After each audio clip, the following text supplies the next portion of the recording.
The restaurant was the kind where silence itself felt expensive, where crystal glasses caught the warm glow of chandelier light and reflected it like quiet wealth. Where servers moved as if floating, and even breathing too loudly felt like a violation of the unspoken rules.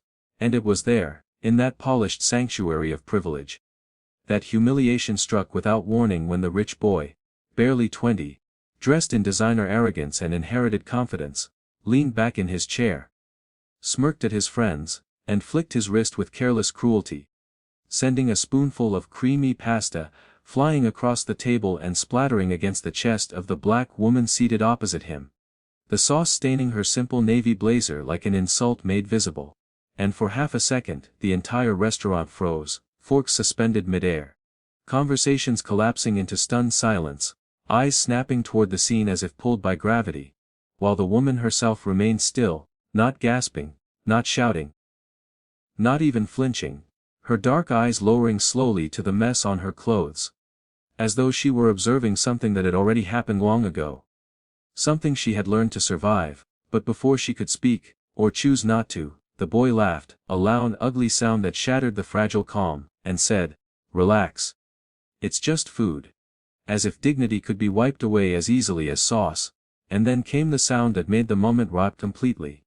The sharp, delighted laugh of his mother, seated beside him in pearls and entitlement, clapping once as if her son had just told a clever joke, her voice cutting through the room with venom wrapped in amusement as she said, "Oh darling. Be careful. You might scare her."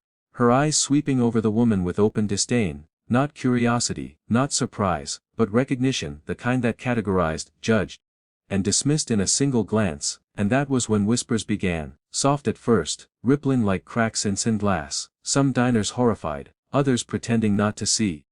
Because comfort often depends on silence. And the woman finally lifted her head, her face calm but pale beneath the controlled composure.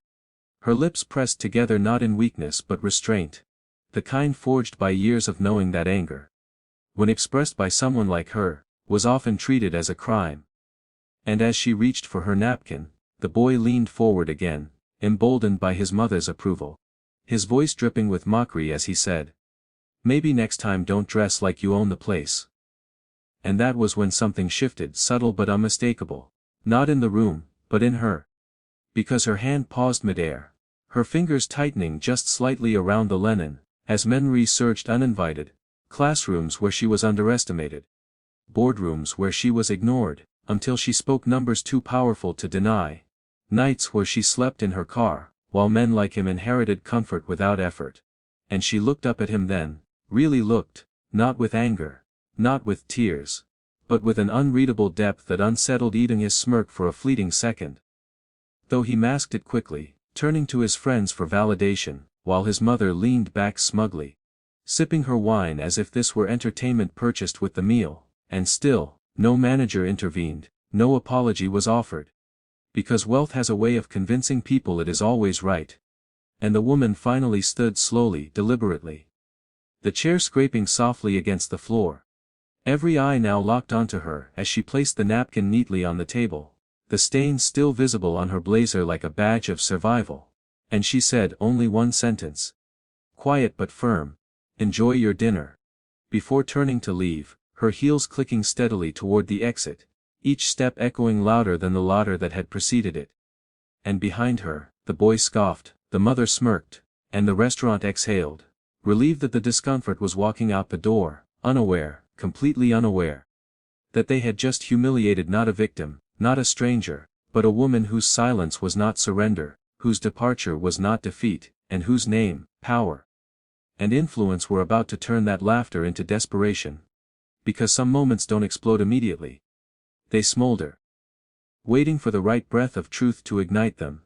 And as the glass doors closed behind her, and the cold air wrapped around her like clarity, she pulled out her phone, not to complain, not to cry, but to make a decision, one that would reach far beyond that restaurant, far beyond that boy and his laughing mother. And if you're still watching this story right now, understand this: what happens next will redefine power, expose privilege, and prove that respect is worth more than money. So subscribe now, because chapter 2 is where silence begins to speak, and karma quietly takes its first step. The night swallowed her as she stepped onto the sidewalk. The restaurant's golden lights sealing themselves behind glass like nothing had happened. Like cruelty could be contained within walls, and forgotten once dessert was served. But for her the moment did not end there. It stretched, expanded, followed her with every step as the cool air brushed against the stain on her blazer. And she did not rush to wipe it away, because she had learned long ago that some marks were meant to be seen. Reminders not of weakness but of survival. And as she walked toward her car, heels striking pavement in a steady rhythm, her phone vibrated once in her hand, then again.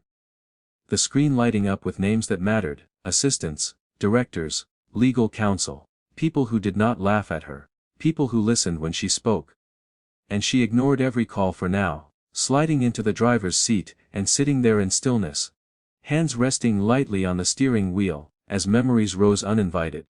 Not as pain but as proof, flashes of a childhood where silence had been her shield, where teachers mispronounced her name and classmates assumed limits she never accepted, where she learned that reacting too fast gave power to those who wanted to define her. And she breathed slowly, deeply, until the heat in her chest cooled into clarity. Because tonight was not about emotion, it was about choice. And inside the restaurant, the boy reclined in satisfaction, convinced the moment was over. Convinced the world had once again bent to his amusement, while his mother dabbed her lips with a napkin, still smiling, still pleased. Whispering to him that some people needed to be reminded of their place, words that slid easily from a woman who had never been pushed out of line herself. And the father, seated across from them, glanced briefly toward the door where the woman had exited, unease flickering behind his eyes for a fraction of a second before he dismissed it. Because men like him trusted patterns, and in his experience, power stayed where it had always been, with families like theirs. With names etched into buildings and accounts too large to question. And yet, as the waiter cleared the plates, a younger server leaned toward the manager, and whispered something urgent. Something that made the manager's face tighten, as he glanced toward the door. Then back at the family's table, and the father noticed this too, noticed the shift, the sudden stiffness in posture, the way the room felt heavier than before. But he said nothing, choosing instead to sip his wine, and continue a conversation about an upcoming merger.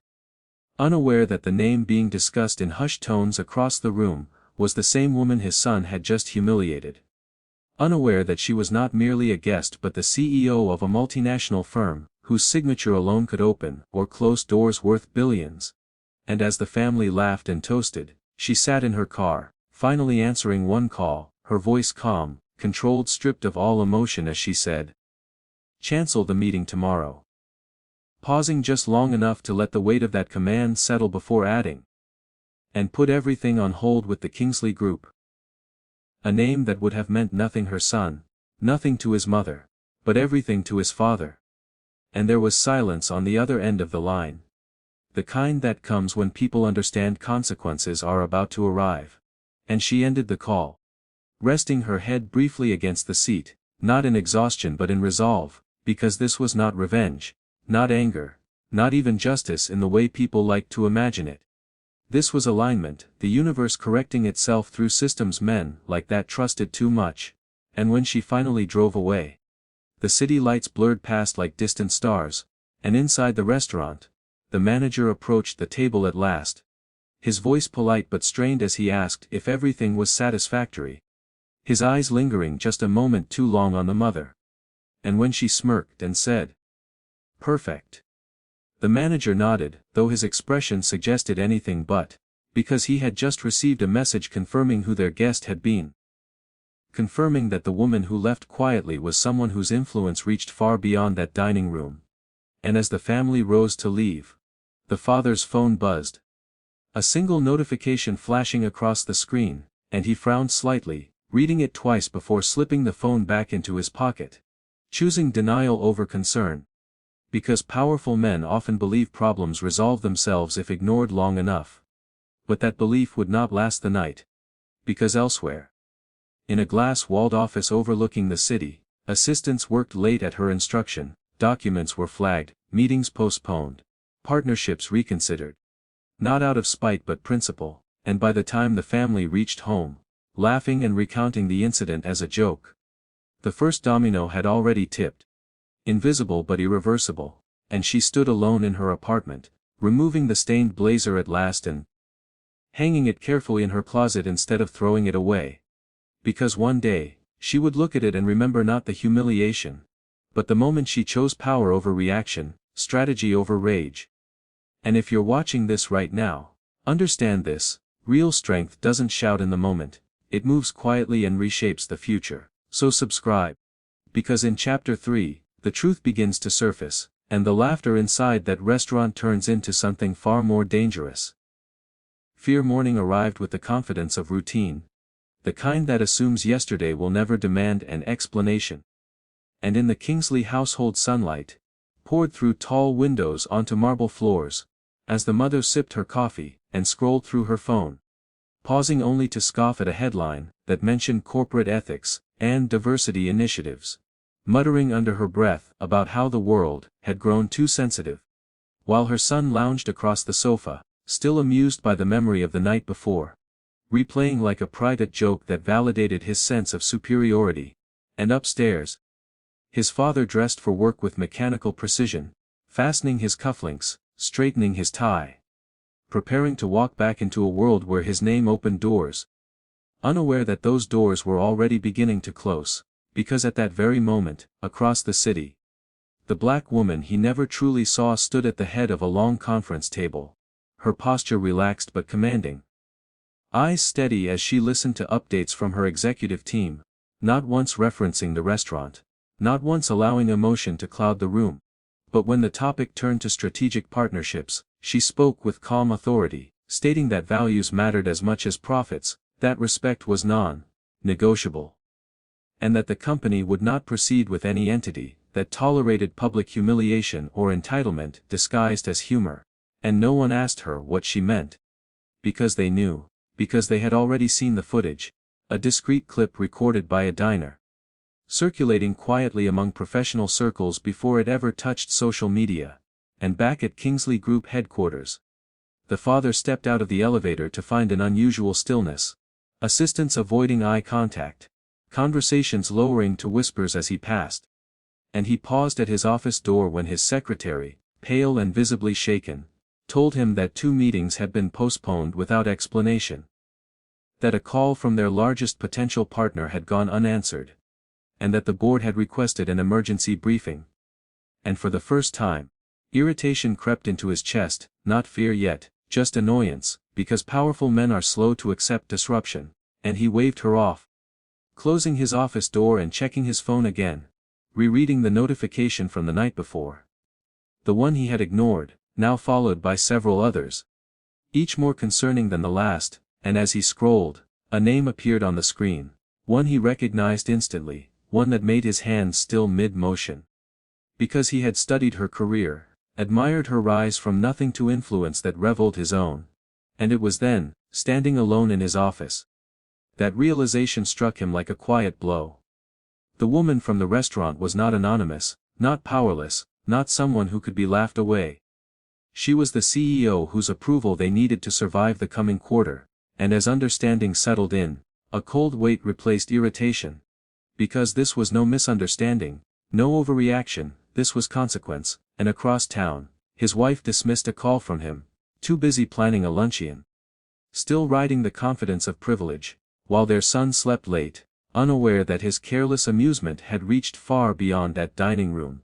And by midday, the first article appeared, not sensational, not accusatory, just factual, reporting that a major partnership was under review due to misalignment of values. A phrase that sounded harmless but carried devastating implications. And as phones rang unanswered and emails went unreplied, the board gathered, voices rising, questions flying. And the father found himself defending an incident he had not witnessed, but now understood too well, struggling to minimize what could no longer be contained. Because the truth had a way of surfacing, when silence was mistaken for weakness.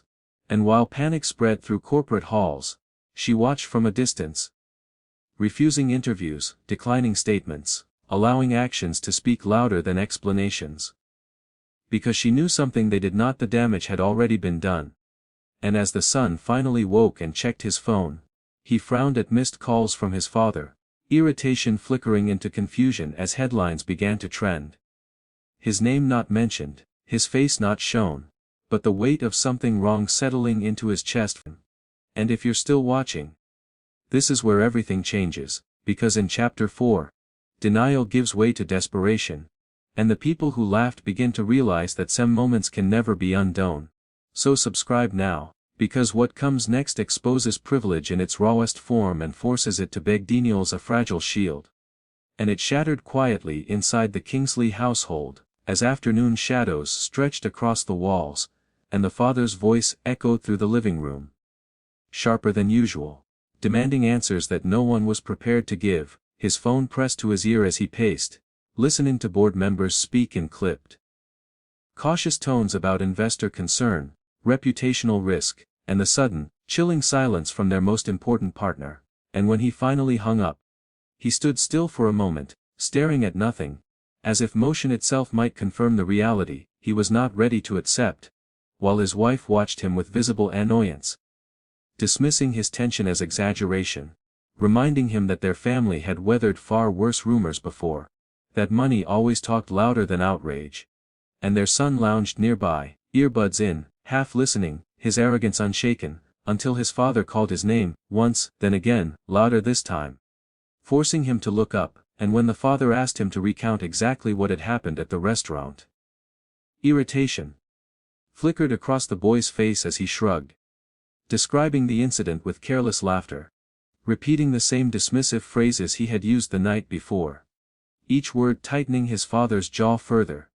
Because now the context was different, now the father knew who the woman was, knew what her influence meant, and with every casual detail, the weight of the situation pressed harder against him, until finally he snapped, raising his voice in a way the boy had never heard before, demanding whether his son understood the scale of what he had done.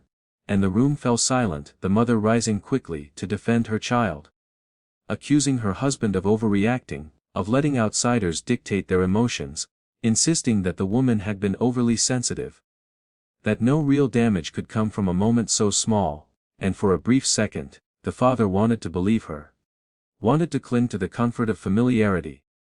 But then his phone vibrated again, and he read the message that confirmed his fear: the partnership was officially suspended, pending further review.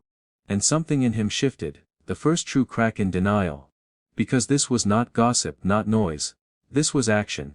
And he looked at his son differently now, not as an extension of privilege but as a liability, while the boy, sensing the change, straightened slightly, unease creeping into his expression as the laughter drained from his face. And across the city, she remained composed, attending meetings, reviewing reports, her decision firm but measured, aware that pressure was mounting on the other side, aware that they would soon seek contact.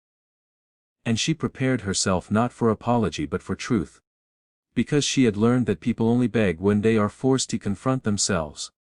And as evening approached, the Kingsley Group stock dipped subtly, just enough to draw attention, just enough to unsettle investors, and the father sat alone in his study, surrounded by symbols of success that suddenly felt hollow, replaying the image of the woman standing calmly amid humiliation, realizing too late that her silence had not been weakness but restraint. And if you're watching this unfold, know this: denial is always the first to fall before accountability rises. So subscribe now, because in Chapter 5, the son's arrogance finally collides with fear. And the cost of disrespect becomes impossible to ignore. Fear rarely announces itself, it seeps in quietly, disguising itself as irritation at first. And that was exactly how it arrived for the son, as he sat alone in his room, scrolling endlessly through his phone, searching for reassurance in likes, messages, and familiar names that had always responded before, only to find silence where validation once lived. And though he told himself it meant nothing, that people were simply busy, the unease in his chest refused to settle, growing heavier with every unanswered notification. And downstairs he could hear his parents arguing in low, tense voices, his mother still insisting that nothing serious had happened, that the world would move on, while his father countered with facts, numbers, and warnings, that carried none of the comfort she was used to dismissing.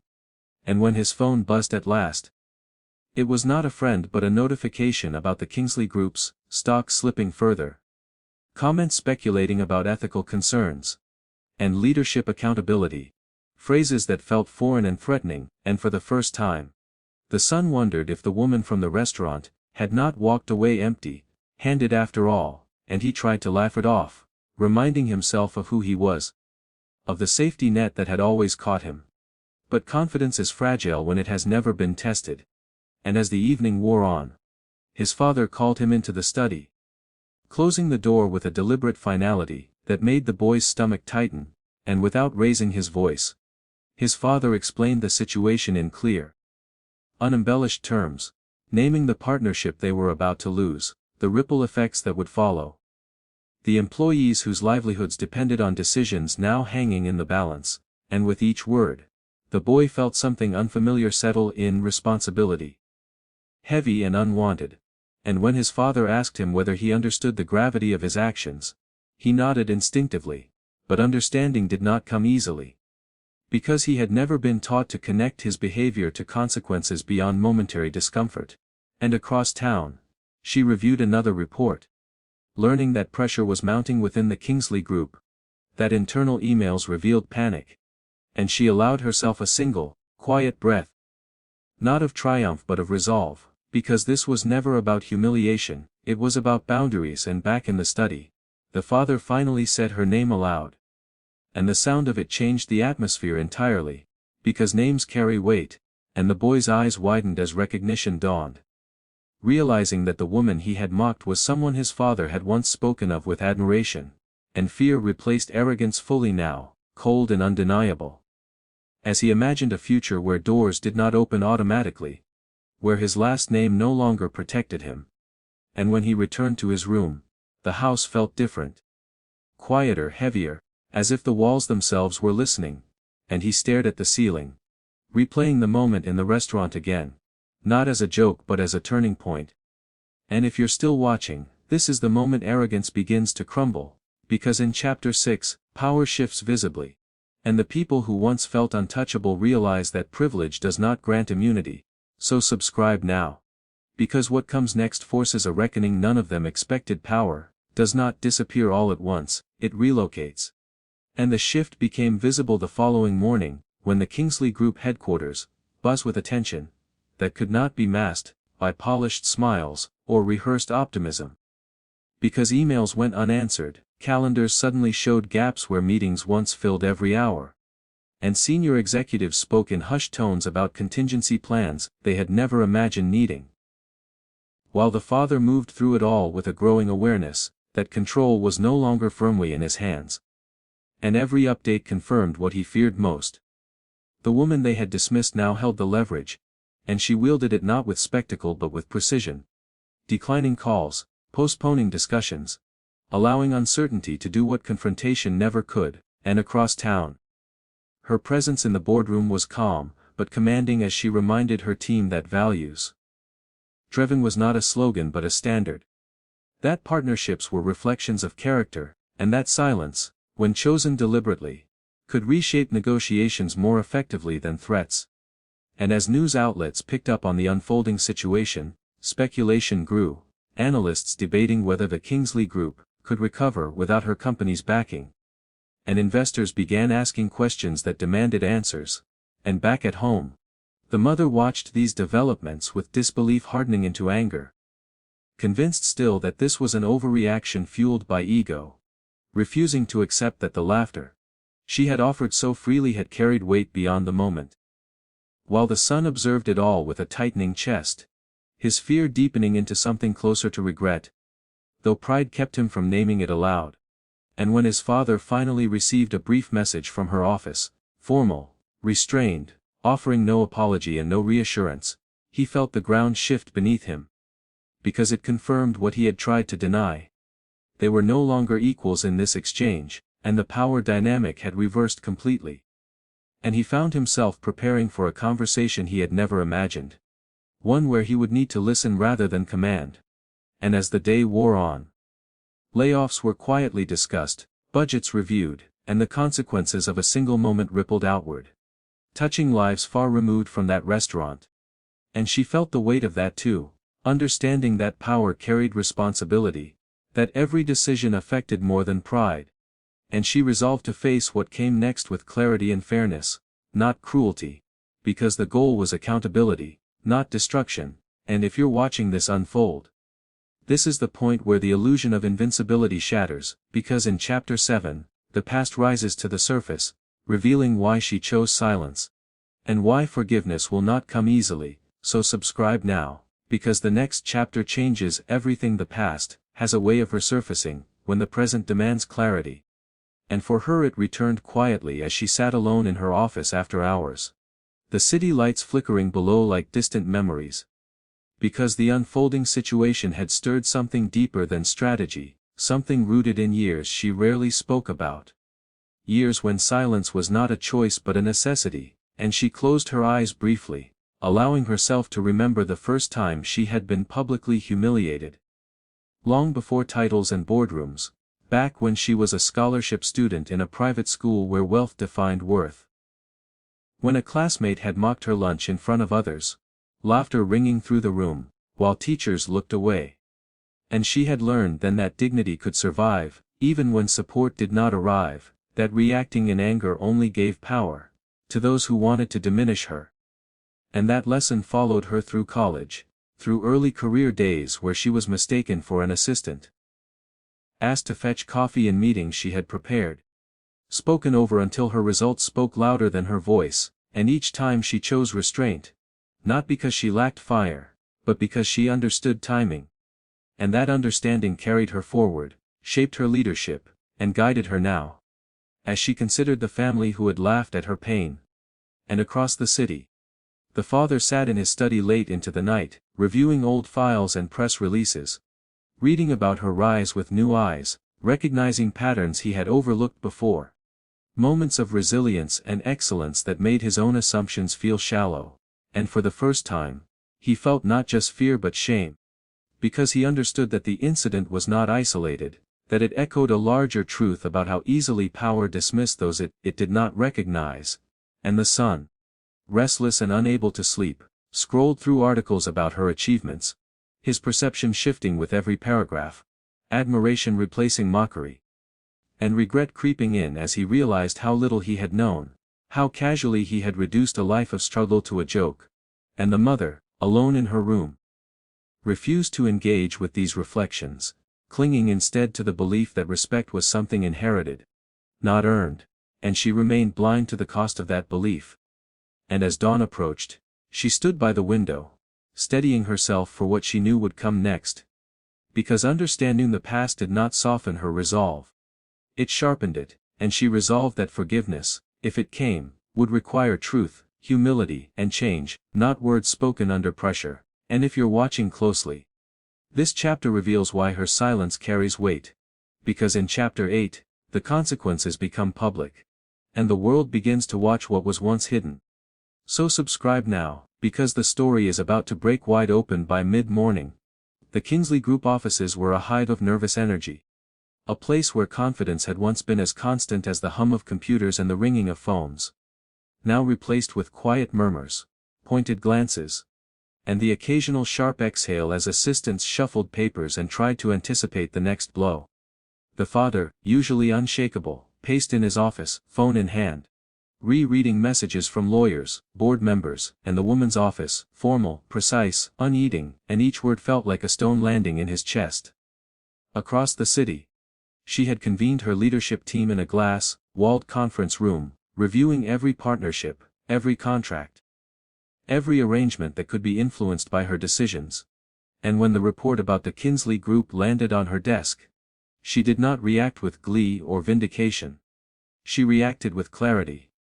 Principles mattered more than profits, and the incident at the restaurant was proof of the values, or lack thereof, behind the people she was considering working with. Back at the Kingsley home, the mother refused to acknowledge the gravity of the situation. "It's just business," she muttered to her son, who now sat rigidly in the corner of the study, eyes wide, phone in hand, scanning headlines and social media posts that had begun to circulate like wildfire. The rich boy, once pied of his careless antics, felt panic rise inside him for the first time. The laughter that had been his armor now felt hollow, replaced by the terrifying awareness that his actions, just one foolish, impulsive act, were dismantling the world he had always taken for granted. The father called his executives to an emergency meeting, trying to assert control, but the damage had already spread. Emails from partners indicated hesitancy, investors were requesting explanations, and the board wanted urgent answers on how the company would proceed without the deal she controlled. One by one, his colleagues admitted the truth he had avoided. The Kingsley Group's multi-million-dollar deal with her company had been suspended indefinitely. A pause, then a quiet acknowledgement: the deal, the contract that had once seemed guaranteed, had vanished.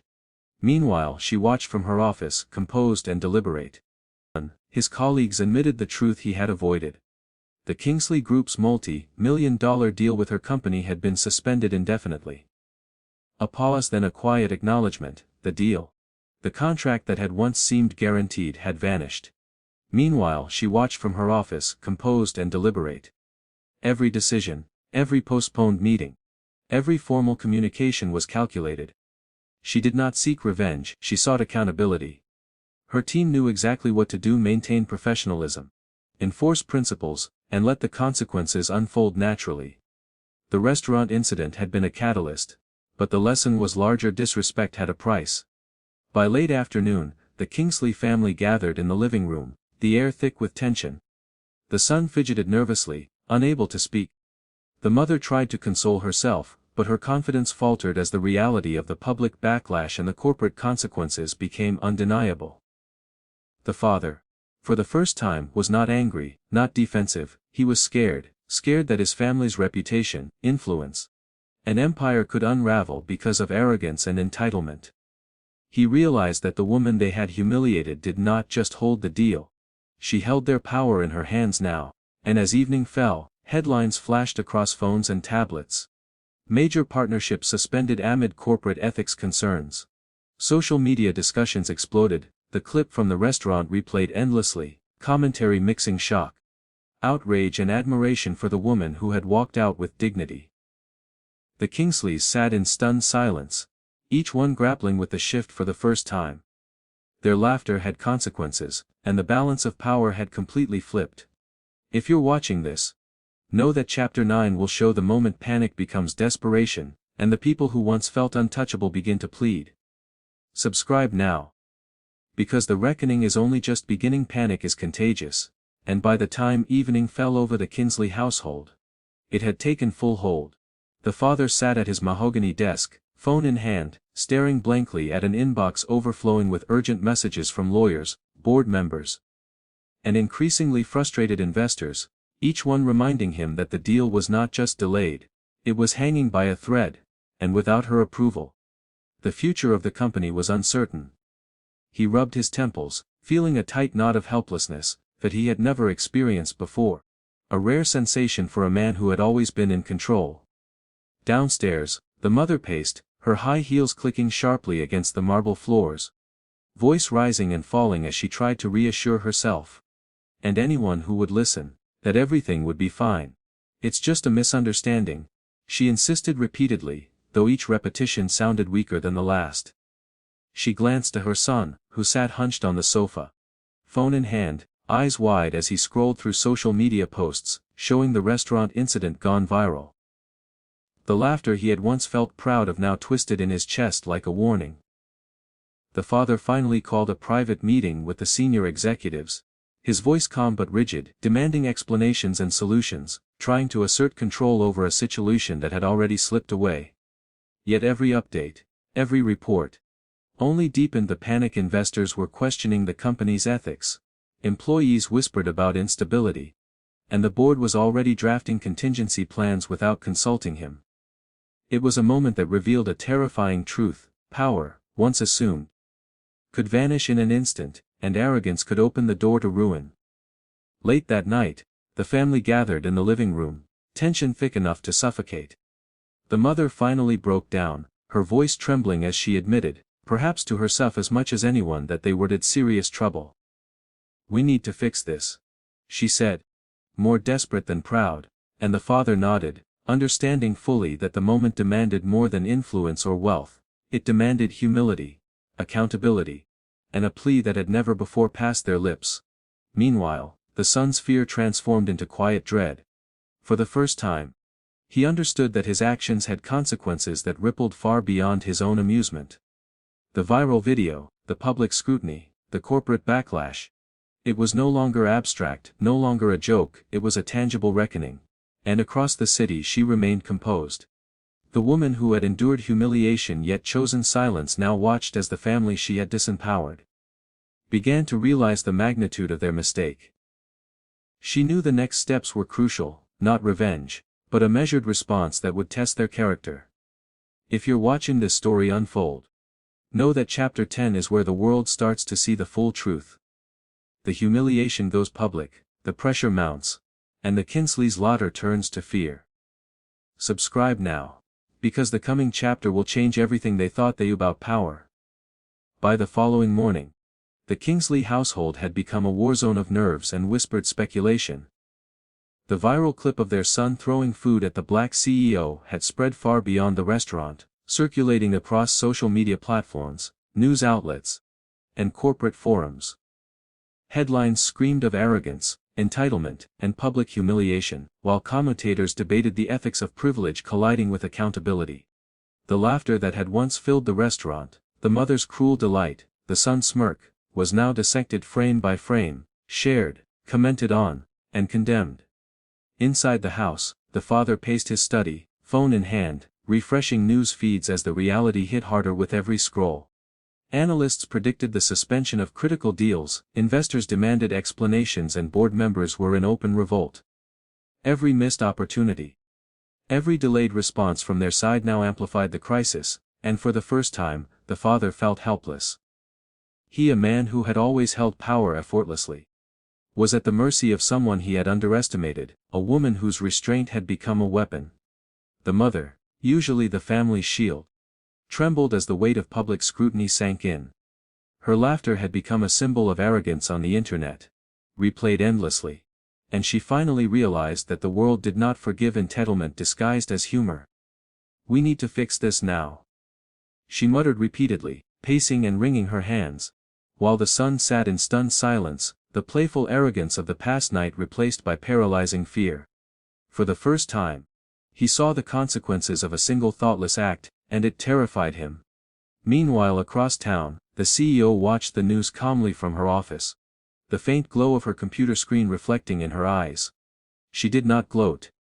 She allowed the coverage to unfold naturally, knowing that public exposure was its own punishment. Every article, every video, every action worked in her favor, but because she sought revenge, but because justice, when carried out quietly and strategically, was far more powerful than anger. Her influence, carefully wielded, was now undeniable. By mid-afternoon, the Kingsley Group's board called an emergency meeting.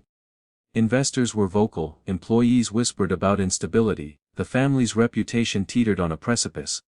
The father's attempts at damage control were met with frustration.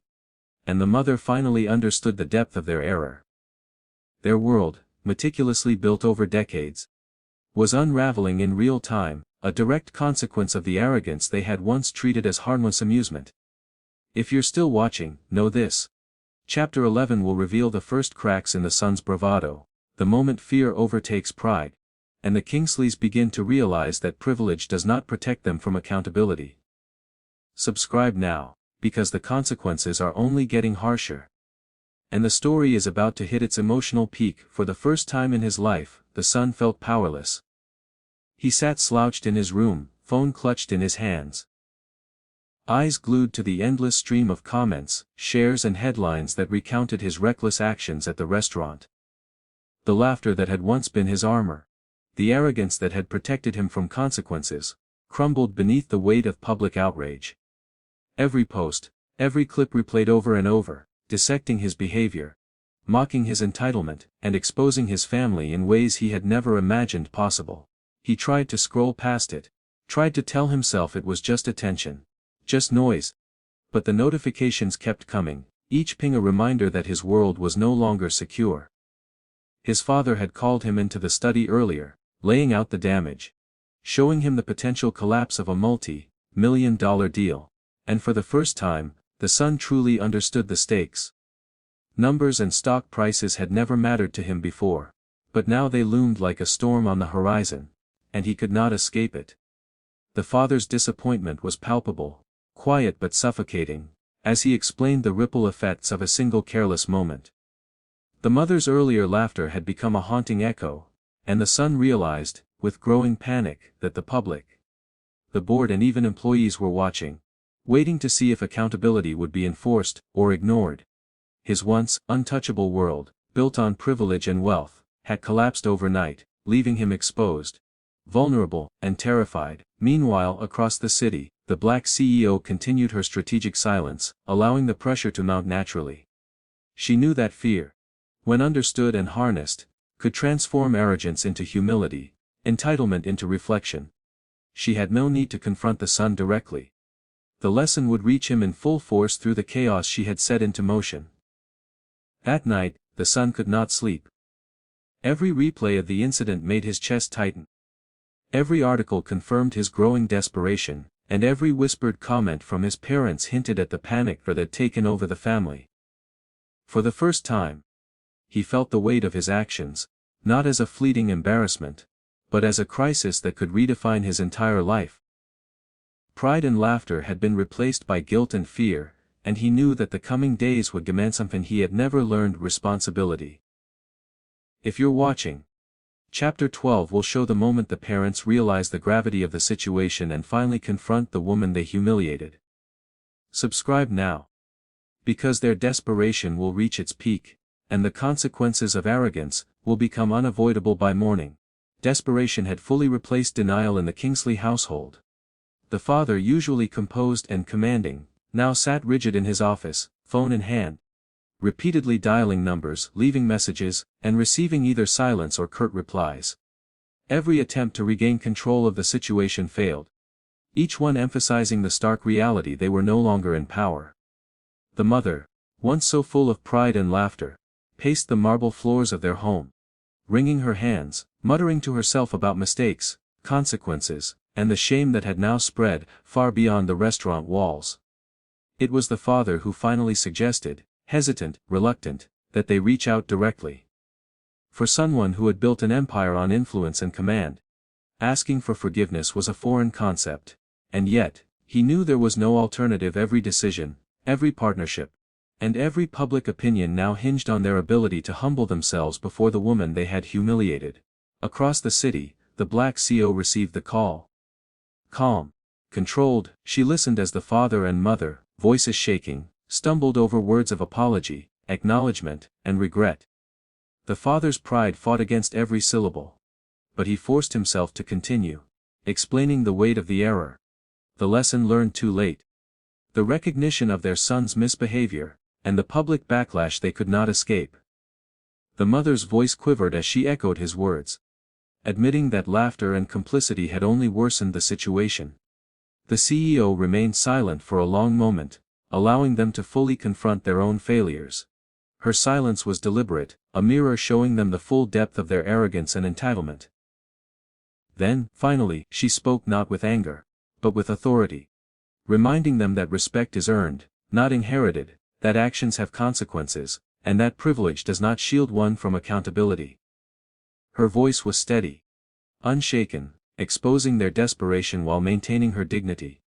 The parents' pleas grew more urgent as they begged for forgiveness, realizing that their reputation, influence, and wealth had lost value in this moment of reckoning. The son, standing behind them, watched helplessly as the realization hit. Their power was conditional, and the woman they had humiliated now held all the leverage. Humility replaced pride, fear replaced laughter, and for the first time, they understood that true power lay not in wealth or titles, but in integrity, respect, and restraint. The black CEO's office was quiet, the city lights stretching beyond the glass walls like silent witnesses to the events that had unfolded. She had spent the night reviewing every detail: the viral video, the public backlash, the Kingsleys' desperate attempts at apology, and the ripples of fear and regret that had spread through their household and their empire. When she finally picked up the call from the father and mother, she had already decided forgiveness would not be given freely. It had to be earned, understood, and reflected in meaningful action. She listened calmly as they poured out their apologies, voices trembling, admitting mistakes, acknowledging humiliation, and begging for forgiveness. Yet she did not respond immediately. She waited, letting the weight of silence amplify their awareness of the consequences they faced. Their desperation was palpable, their pride diminished, their entitlement stripped away layer by layer by the quiet, unshakable authority of a woman who had endured far greater challenges than a foolish son and his mother's cruel laughter. Then, she spoke. Her words were measured but uncompromising. You seek forgiveness, yet you must understand why this matters. You must prove that respect is more than a word you utter when convenient. You must earn it, through acknowledgement, restitution, and real change. The parents' faces fell. Humility had never come easily, and now it was demanded publicly, strategically and without shortcuts. She outlined the conditions: public acknowledgement of wrongdoing, implementation of internal measures to prevent future incidents, direct involvement in community programs highlighting respect, equality, and ethics, and a personal commitment to guide their son toward understanding accountability. Each point carried weight, reflecting not only her expectations but the lesson she intended them to internalize. Forgiveness, she made clear, was not a gift. It was the outcome of responsibility. The father's voice shook as he agreed to every term, the mother's tears came freely, as she admitted their failings, and the son, standing silently, finally comprehended the depth of the lesson that privilege, when unchecked, leads to ruin, that arrogance has consequences far beyond the moment, and that respect once lost, must be earned through humility and action. By the end of the conversation, the CEO had set a new course for all of them. A course where they could regain trust only through sustained accountability, reflection, and integrity. And as she hung up, she knew the real test had only just begun. Forgiveness was conditional, lessons had to be learned, and the ripple effects of this moment would be felt long after the incident itself had faded from headlines. If you're watching, Chapter 14 will show karma completing its circle, the fall of entitlement, the realization of true consequences, and the redemption only possible through humility. Subscribe now. Because what comes next proves that no one is above the law of respect. The days that followed were a stark lesson in the relentless power of consequence. The Kingsley Group, once a symbol of untouchable wealth and influence, began to feel the tremors of a single night's recklessness. Deals were delayed. Board members questioned loyalty and judgment, and investors scrutinized every decision. The family who had once moved through life at unchecked privilege, now faced the reality that reputation, like trust, could be lost in an instant and rebuilt only through humility and effort.